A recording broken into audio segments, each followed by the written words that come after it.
ভাবুন তো, কিনতে গেলেন একটা বন্দর, কিন্তু সেই একই দামে পেয়ে গেলেন পুরো একটা অঙ্গরাজ্য। হ্যাঁ, এমনটাই হয়েছিল আমেরিকার ক্ষেত্রে। আজ থেকে প্রায় 222 বছর আগে 1803 সালে অবিশ্বাস্য দামে আমেরিকা ফ্রান্স থেকে কিনে ফেলে 8 লক্ষ বর্গমাইলের বিশাল লুইজিয়ানা অঞ্চল। সে সময় আমেরিকার আয়তনও দ্বিগুণ হয়ে যায় এক কলমের খোঁচায়। পুরো গল্পটা জানতে আমাদের আগে বুঝতে হবে লুইজিয়ানার অবস্থান, স্পেন, ফ্রান্স আর আমেরিকার সে সময়ের আর্থ রাজনৈতিক বাস্তবতা। পূর্ব দিকে মিসিসিপি নদী থেকে শুরু করে পশ্চিম দিকে রকি পর্বতমালা পর্যন্ত উত্তর আমেরিকার বিস্তৃত অঞ্চল ছিল লুইজিয়ানা। লুইজিয়ানার উত্তর দিকে ছিল কানাডার সীমানা আর দক্ষিণে মেক্সিকো উপসাগর। মিসিসিপির মোহনায় অবস্থিত নিউ অরলিন্স বন্দরটি ছিল ভীষণ গুরুত্বপূর্ণ।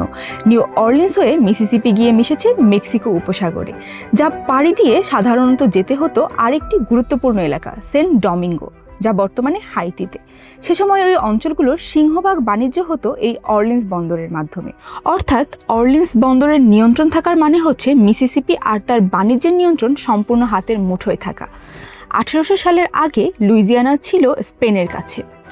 দশক ধরে স্পেন অরলিন্স বন্দর সহ লুইজিয়ানা অঞ্চলটি নিয়ন্ত্রণ করেছে। আমেরিকার স্বাধীনতার পর বাণিজ্যের জন্য সম্পূর্ণভাবে নির্ভরশীল ছিল এই মিসিসিপি নদীর উপরে। নির্ভরভাবে বাণিজ্য করতে তাই স্পেনের সাথে চুক্তিতেও যেতে হয় তাদের, পিঙ্কনি চুক্তি। চুক্তিমতে আমেরিকান জাহাজ মিসিসিপির নদীতে অবাধে চলাচল করতে পারবে এবং সেই সাথে নিউ অরলিন্স বন্দরে শুল্কমুক্ত পরিবহনের অধিকার পাবে। 1800 সালে স্পেনের ফ্রান্সের সাথে করা স্যান ইডেফন্সো চুক্তির মাধ্যমে লুইজিয়ানা চলে যায় ফ্রান্সের কাছে। তবে চুক্তিটি ছিল গোপন।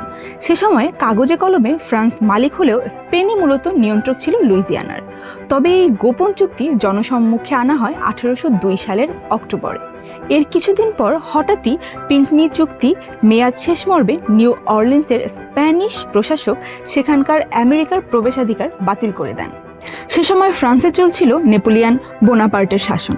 একে বাণিজ্যের প্রাথমিক বন্দর হাতছাড়া হওয়া, তার উপরে নেপোলিয়ানের মতো শক্ত প্রতিপক্ষ। আমেরিকার তৎকালীন প্রেসিডেন্ট থমাস জেফারসনের একরকম ঘুম হারাম হওয়ারই অবস্থা। তিনি অন্তত নির্বিঘ্নে বাণিজ্য করার জন্য অরলিন্স বন্দর কেনার বিষয় মন স্থির করেন।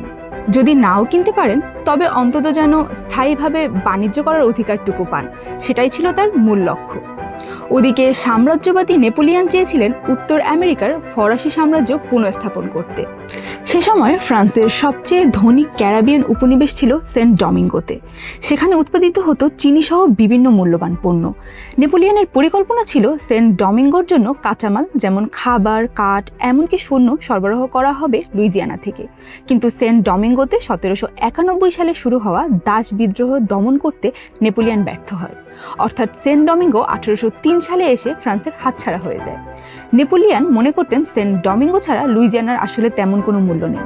তাছাড়া ব্রিটেনের বিরুদ্ধে যুদ্ধের জন্য তার বেশ ভালো অঙ্কের অর্থ প্রয়োজন ছিল। সব মিলিয়ে লুইজিয়ানাকে সাম্রাজ্যবর্তী করে রাখার প্রয়োজনীয়তা নেপোলিয়ান আর অনুভব করছিলেন না। যা হোক, জেফারসন নিউ অরলিন্স ক্রয় সংক্রান্ত আলোচনার জন্য দুই কূটনৈতিক রবার্ট লিভিংস্টন এবং জেমস মনরোকে প্যারিসে পাঠান। অত্যন্ত অপ্রত্যাশিতভাবে ফ্রান্স লিভিংস্টনকে জিজ্ঞাসা করে যে মার্কিন যুক্তরাষ্ট্র পুরো লুইজিয়ানা কিনতেই আগ্রহী কিনা। ফ্রান্স যুক্তরাষ্ট্র আলোচনা দ্রুত এগিয়ে যায় এবং এপ্রিলের শেষে মার্কিন দূতরা সর্বমোট 1,50,00,000 বা $15 মিলিয়ন লুইজিয়ানা গ্রহণ করতে সক্ষম হন। 30 এপ্রিল চুক্তি সম্পাদন হয় এবং 2 মে চুক্তিটি স্বাক্ষরিত হয়েছিল। অক্টোবরে মার্কিন সিনেট ক্রয়টি অনুমোদন করে এবং ডিসেম্বরে চূড়ান্তভাবে ফ্রান্স এই অঞ্চলটির কর্তৃত্ব মার্কিন যুক্তরাষ্ট্রের কাছে হস্তান্তর করে।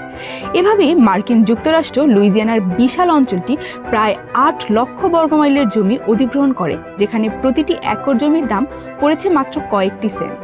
এখনও এত বছর পরে এটি ইতিহাসের সবথেকে লাভজনক ভূমি ক্রয় হিসেবে বিবেচিত হয়।